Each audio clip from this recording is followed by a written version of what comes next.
guys hear me now? No, the people in the last cannot hear.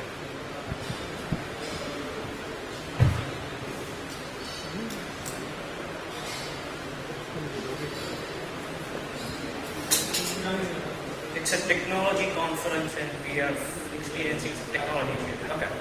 Can you guys hear us now? Can you guys hear me now? Okay. Perfect.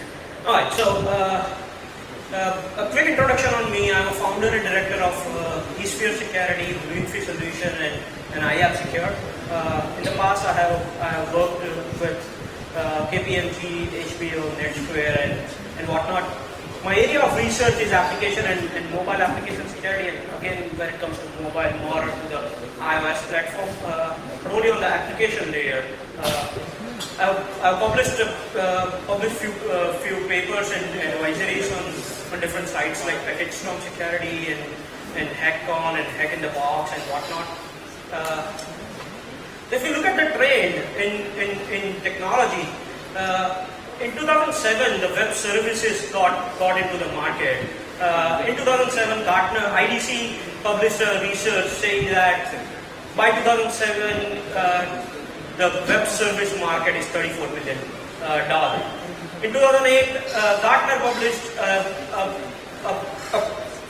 trend which says that everybody is moving to web services. In 2009, we saw the Enterprise 2.0 and every other enterprise is adopting the web services and whatnot. 2012 we came with HTML5 and Flags and mobile and whatnot. So if we look at the trend over a period of time, since 1993 the first were HTML, and then from HTML in 2010 or 2012 we have came into the mobile era. So if you look at the typical mobile infrastructure, earlier we had all this where you have firewall and your DMZ and your intranet and whatnot. Now we have one more layer entering into your network through the mobile provider and coming into your firewall to enter your network to access your mobile application. If you look at the mobile application architecture, you have the mobile or a web client hitting the firewall, and then from firewall it is hitting the web server and application server and talking to the web services, which actually talks back to your database and whatnot. Pretty much every company out there already has a mobile application or is actually making a mobile application these days. So what got changed over a period of time? So when we talk about the infrastructure in what got changed, in the web application we were only looking at HTTP and HTTPS traffic. Now with the mobile we see the JSON and SOAP and REST and all other data type of the traffic on top of it, HTTP, on top of HTTP and HTTPS.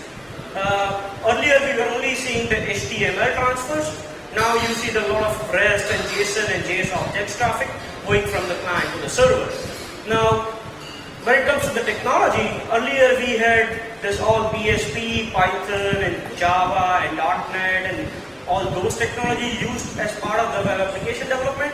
Now you have the Cocoa and Java SDKs for BlackBerry and Android and whatnot, which is used for the mobile application development. We pretty much had accepted that all the data used to be residing on the server only over a period of time. But now with the mobile, you will see a lot of data has been stored onto the client side along with the server side. So what this changed into the security threats over a period of time, now you see that the input into the web application world was very standard. So it was only coming from a client which is a web browser. But now you see the input is from the mobile application, from a web application and some other component as well. Your dependencies were very limited. So all you needed for the running web application was just a browser. Now with the mobile, either in mobile you either install an application or you run an HTML5 application, which is actually nothing other than a browser into into the mobile device itself. Vulnerabilities earlier we only used to find the server-side injections and cross-site scriptings on the client side and CSRF and whatnot. With the mobile, the local storage has become a pretty big concern for the mobile attack, as well as the lot of PII information leakage has been a biggest concern of the mobile as well. The exploitation earlier on the web front is only onto the server side. Now an application developer has to worry about the information residing on the mobile devices of their client as well. So if we look at the mobile attack, the first and foremost is insecure storage. Why application needs to store data? It's either your computer is saving it, or an ease of use, or to get a popularity, or everybody wants this single click event. So when I open my company's website, I don't want to enter a username and password again. Now what would a developer do in that case, other than storing it into the client side? So pretty much 99 out of 100 applications have the local storage issues when it comes to the mobile device. How an attacker will get an access to this local storage information? It's either you are in the same network with an attacker over a Wi-Fi, or you have jailbroken or rooted your device and you haven't changed your password. So default password once you jailbreak is Alpine, which can be leveraged by the attacker to get an access. Or in an Android world, you can use an ADB over Wi-Fi to connect to the remote devices. Or let's say your device got lost and somebody jailbreaks it and gets an access to the information residing on your device. Or you already have a jailbroken device and somebody gets even a temporary access, they can log into your device and get an information access. What we usually find in our typical assessments when it comes to local storage, it's everything. Your authentication cookies, your authorization cookies. A lot of time application stores your authentication credentials in a plain text, your session token, a financial statement. To give you an example, let's say most of this banking application has a feature where it lets you open the previous statements. Now this statements, it actually opens in a PDF. Now how this opening a PDF in a mobile device works is it basically gets the file from the server, store it locally onto the device, and then use the default application for that platform to open an application into the open that file into the mobile device. So what typically happens is I have downloaded this PDF file, and this PDF is residing on my local storage, and then I'm using a PDF reader to open this file. Now a lot of times this banking applications and whatnot forgets to remove this file once the file is closed. In those cases we find a lot of time this financial statements, your personal information like your address, your Apple ID and your UDID and whatnot is stored into the device. A lot of time your credit card number is stored into the device, so that all you have to do is just enter the PIN the next time you want to do some purchases. Your SQL queries, most of the application actually uses the underlying SQLite database, and the SQLite database a lot of times stores all the requests sent to the server.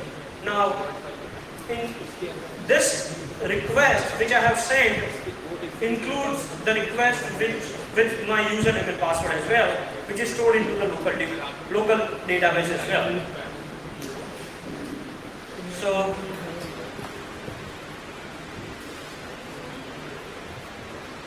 quickly look at the demo of this. Then this is an sample application which lets you, which actually stores the information of the credentials. So when you click on login, it stores the information into the XML. So I'm going to enter the username and password in here, and then I click on XML store. Now I go back to my device's SSH. I can retrieve this. Now I go back to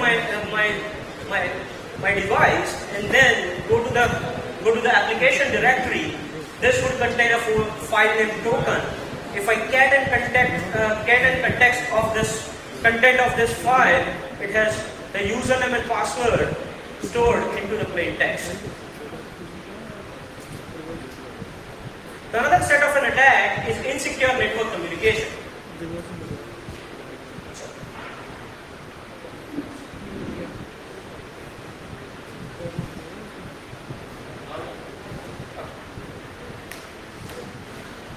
So another set of attack is insecure network channel. Usually in case of a web application, everybody uses HTTPS. But in case of mobile application, people are still using an HTTP connections. They're sending in a session token in a GET request, because now the user will not see whether the session token is sent in a GET request or a POST request. A lot of time the authorization tokens has been passed into the GET request as well. How would an attacker get an access to it? They can sniff the traffic if you are in the same network. SSL obviously is the best way to secure the communication channel. The common issues, as I mentioned, it does not deprecate HTTP requests. So even though your application can access the traffic over an HTTPS, if you hit the same request using HTTP, you will still get the same application access. Application a lot of time allow an invalid certificate as well. So most of mobile platform provides you an API to validate whether the SSL certificate which came to your application is actually belonging to your domain or some other domain. And if it is not belonging to my domain, why should I accept it and still have a user access my application? So most of the application doesn't validate this SSL certificate as well. And sensitive information such as session cookies and whatnot is a lot of times sent in a GET request. As an example, in this request, you see into the GET request the username as well as the token is sent in a GET request. Unauthorized dialing and SMS. So social engineering using a mobile devices is pretty easy as well as pretty common. Basically what attacker does is just a classic social engineering attack. He plays with the user's mind rather than any other type of an attack. User basically installs the application and application sends premium SMS. There has been instances where, let's say, this fake player application. So this was actually into the Android marketplace into August 2010. Now you will think that this is a fake player which will allow you to play any video or audio type of file. What you will end up do is you will install this application because it is from an Android marketplace. And then what this actually does is it sends a very costly SMS, which is like 25 USD per SMS to some part of Russia. So this was into the Android marketplace. So how would you actually find out whether the application is correct or not? Then there was another instance there was an application called GG Tracker, which basically it promoted it as it is an application to track where you are going and how much you are walking in a day. And then what it does is it sends this costly SMS to some US numbers which cost nearly like $40-45 per SMS. Then the UI impersonation. Again, you have seen attack has been there for like years. We know it as clickjacking and phishing attack and whatnot. Again, the similar attack is pretty easy to do on the mobile front because the screen size is so small. Most of the time, user will not notice whether this is a correct screen or not. A lot of time, victim uses the credit card information and whatnot. If you guys are familiar with Netflix is basically a premium DVD renting service in US and some part of Europe. Somebody actually wrote an application for Netflix. So if you see these two screens, one is actually legitimate Netflix application, other is a fake application. Both were published into the Apple iStore. Now, when you search for Netflix, you were actually looking at the fake application. You download it, you install it, and what this application was doing is, all it was doing is it gives you an error message saying that this application is not compatible with your device. In the background, what it was doing is it was sending your Netflix credentials to the attacker's website. Now, can anybody look at this two screen and figure out The login button. Sorry? The login button. The login button, size of login button is different. Also, you guys don't see it because of the screen, but in the first image, so here, there is actually a writer, copyright writer into the first image. Onto the second image, there is no copyright writer. That was very small, marginal difference between both the application, where attacker actually got a credential of a lot of Netflix users using this. I'll show you a demo in a bit.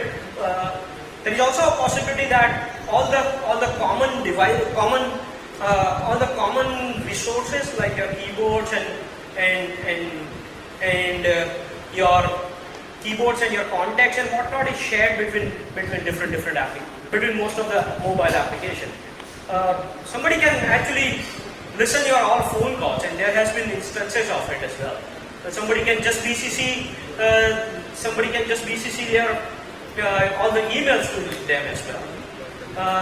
These are the things which is common and shared between all the applications. So your audio files, your video, your picture, your location, your contact list, your call, browser and SMS history, and your data files. All of that is shared between the different applications.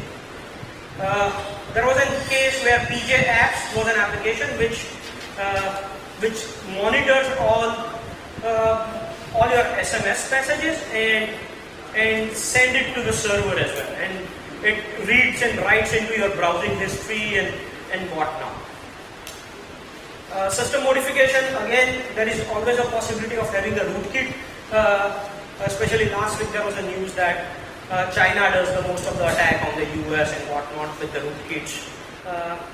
They can configure to BCC all the emails and whatnot. So the first ever worm onto the iPhone was actually doing this. So what it did, this was actually written by a 10-year-old kid in Australia.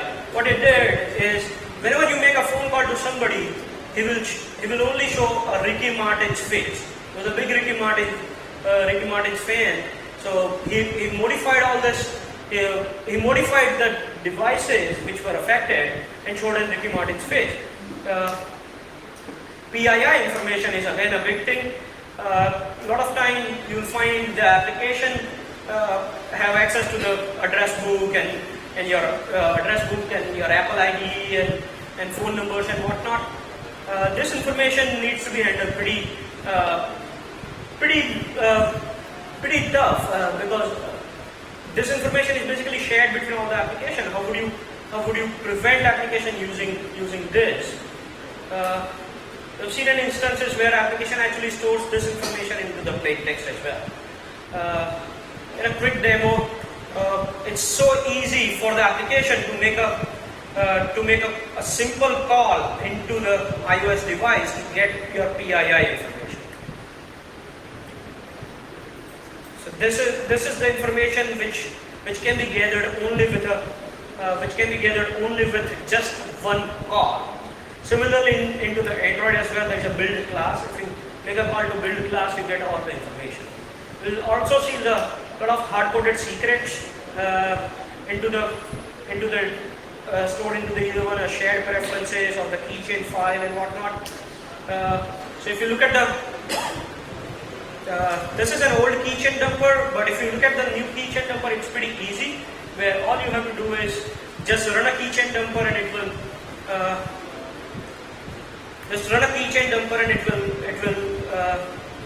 it will get you all the keys stored into the keychain dumper. Again, language specific issues. iPhone application can be written in Cocoa, or Objective C. Objective C is basically a derived language from C.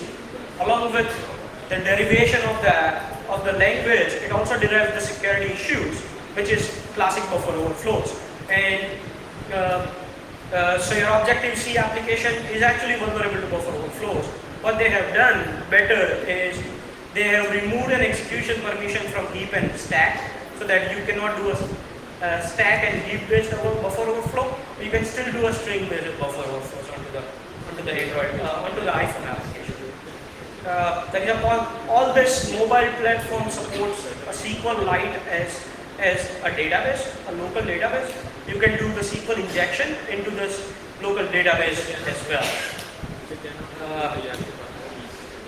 Information in common services, as I mentioned, like keyboard and clipboard and whatnot is shared. So if we quickly look at this demo, this is a sample application which we created. So what this application does, it basically monitors your clipboard. And so every time you do something and copy something into the application, that gets actually stored into the file of this attacker application. So here I'm writing test 1, 2, 3, and then copying it, and I'm copying this text. I will go back to I'll copy this text as well. Then if I open the attack application just shows you the last text you have copied. But if I go to the file of this application, it will show you what are the content you have copied so far.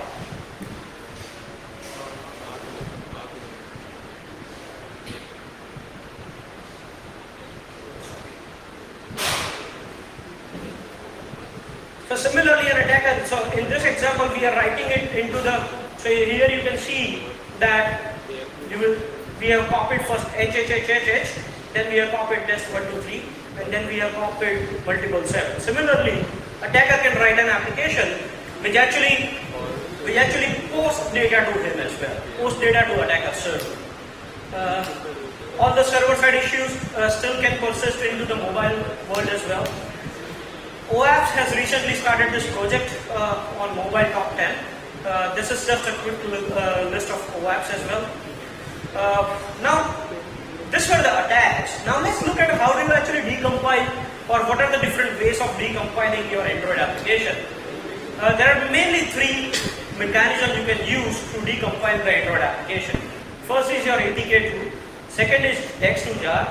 And then you can also use AAPT utility to get some information out of the APK file. So the first is APK tool. Let's look at how do you use the APK tool. And I'm actually using JD GUI, which is another free tool, to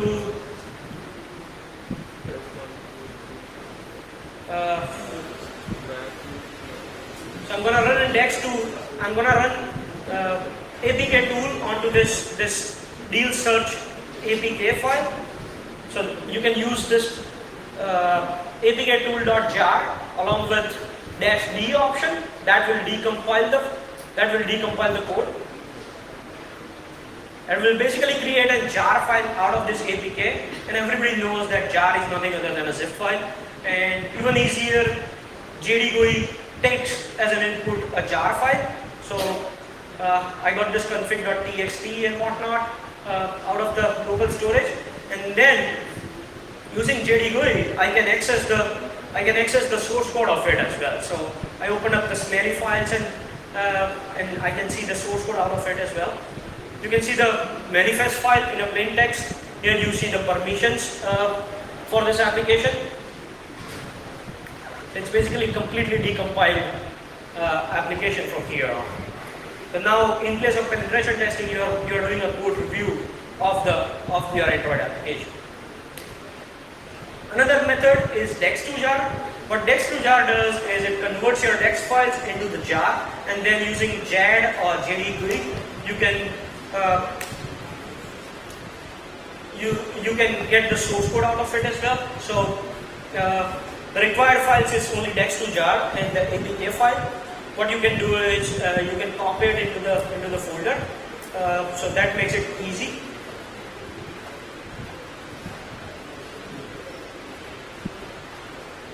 So I'm going to copy this deal search APK file into the directory, and then I go to the directory.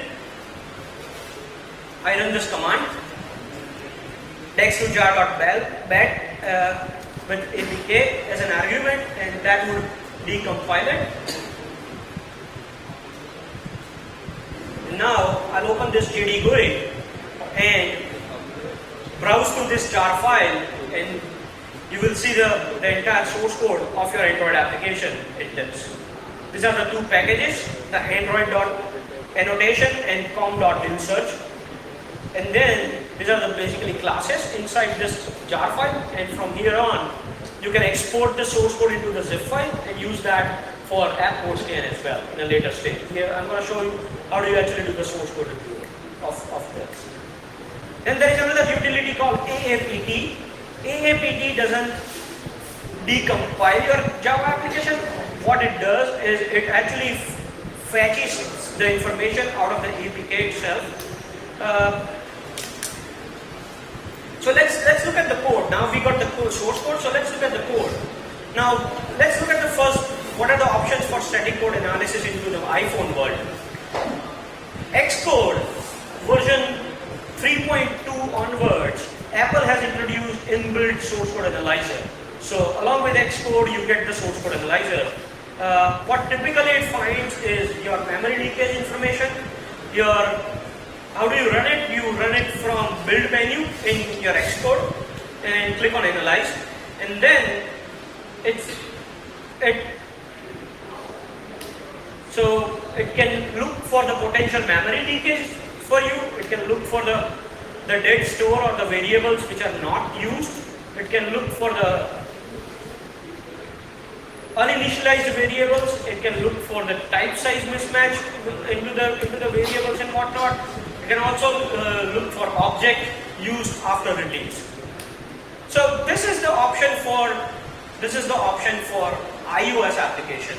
Now, what if I don't have an Xcode, or what if I don't have, and I want to do a more security checks rather than this more QA checks on my source code. There's a tool called App Code Scan. It's a semi-automated tool. I will not say that it is a complete static code analyzer, but it is a semi-automated tool which lets you search for different regular expression patterns and let you trace back of the sync which you have found. It has the very simple HTML reporting which can be converted into the PDF as well. So App Code Scan is basically is made up of a two tools. One is code scanning and code tracer. Code scanning basically takes a regular expression or a file with a regular expression, an XML file with a regular expression as an input, and code tracer allows you to trace back the sync of the source of the sync which you have found. So if we quickly look at the App Code Scanning here, you can get the App Code Scan from our blueinfy.com. Once you install the App Code Scan, this is how you will select the source code repository. So I'm going to select, let's say, what I want to scan for. This is what I want to scan for. So I have the source code. It showed me all the files. And now there are two ways you can scan your code. First is the file. So here it's pretty easy XML format, and second is the pattern. So I can select a pattern and I'll just write and select, and then it will find all the select for me. So this is pretty easy, and you can do this using any other editor as well. You don't need a tool for this. Now, where the app code scan brings the value is when you are doing actually a manual code review. When you are actually doing a manual code review, what happens is you forget where you came from. So you start finding out the inputs and then you trace back where it is actually used. Now, you actually forget where it came from and which are the other functions and files it has accessed so far. So that's where the app code scan brings the value. So here it shows the scan results, and then when you click on it, it shows you the code into the right pane as well. This is a rule file for Android.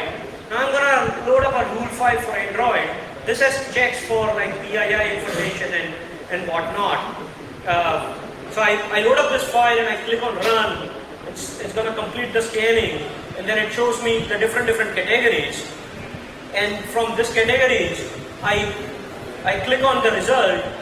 It shows me here is the result or where it actually is used, and then from there on I can trace it back to where it was actually originally used. There was actually another Ruby script which we wrote a couple of years back called ScanDroid. What ScanDroid does is just like your another editor which will just match a regular expression and tell you this can be your starting point. How do you actually write the rules in an app code scan? Its writing rule is pretty easy. It's an XML format. Currently we have rules for .NET and Java on the website as well as the Android and iPhone. For the Android and iPhone, we have rules for checking your local storage, your unsafe APIs, your PII information access, your URL handlers, your client-side exploitation is possible or not. How do you actually handle the SSL certificate in your application, your logging, and how you are actually handling your credential as well. So this is a sample Android rule for credential management. So if you see in here, it tells you what is the category it falls under, and then here is the regular expression under the pattern tab, and then whether you want to try it on all the files or you want to just limit it to the few files and whatnot. The second is the build. Second rule is actually whether your application is accessing any PII information. So all your PII information is part of a build class. So we are searching for a build class, and if you find a build class into your code, that means you are accessing a PII information. So if you look at the demo of this,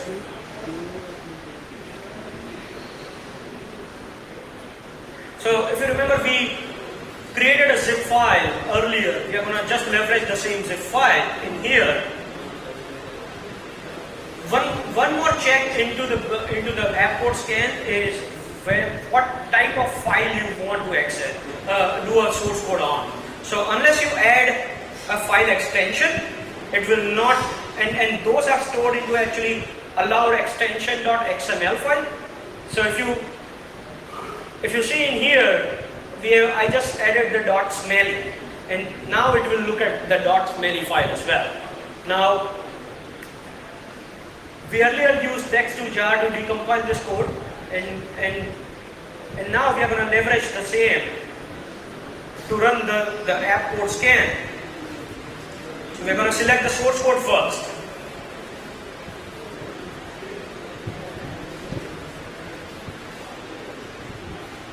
And then we select the file, and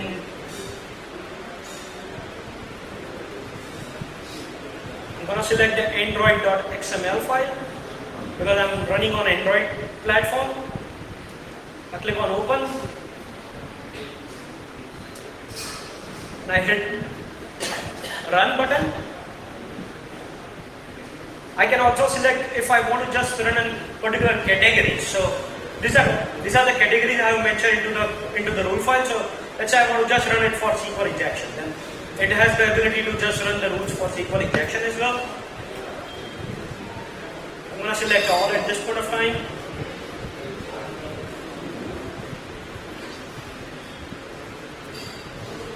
then hit run.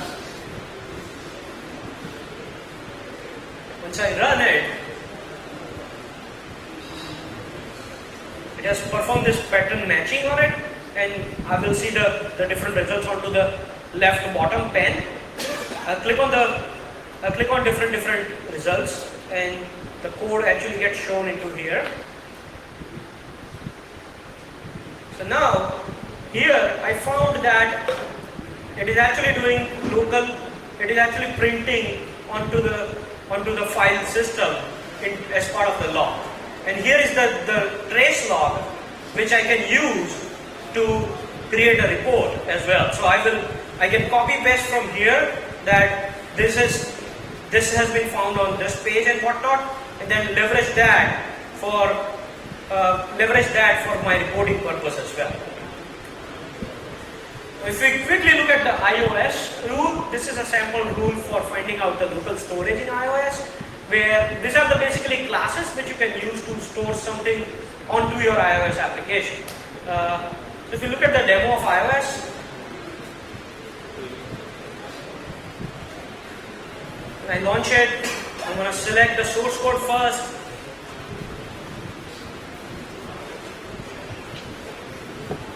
I'm going to select the source code of the deal search similar application, then I'll select the file. This time I'm going to select the iOS rule file.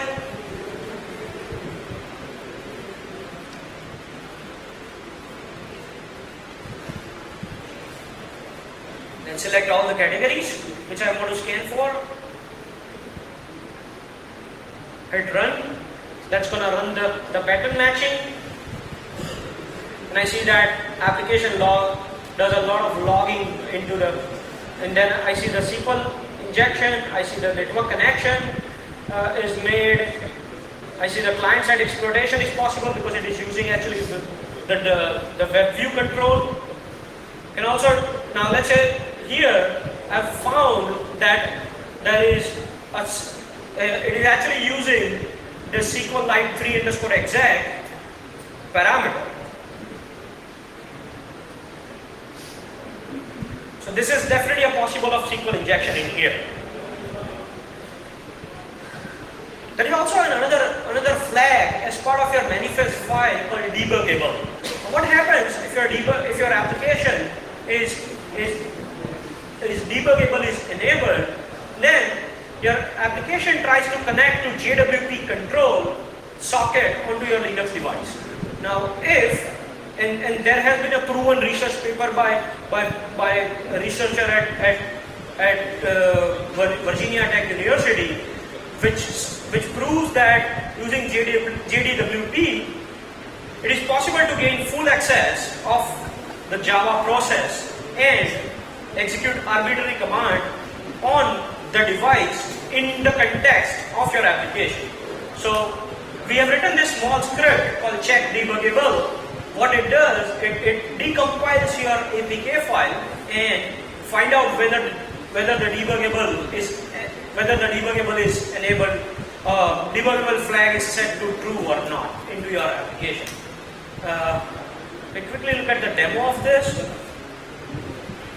You can download the script from our website. You can pretty much download all the rules and the tool and everything from our website.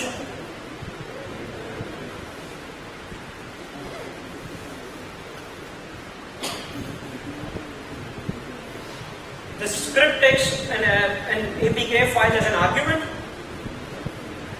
It will show you actually whether the debuggable flag is on or not.